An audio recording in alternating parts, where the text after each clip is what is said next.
بسم الله والصلاة والسلام على رسول الله صلى الله عليه وسلم.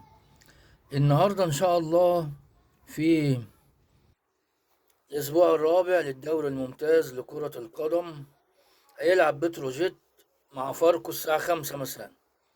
كذلك هيلعب المصري مع بيراميدز الساعة 5، والساعة 8 غزل المحلة يستضيف الزمالك في مباراة صعبة جدا على الزمالك الساعة 8 مساء.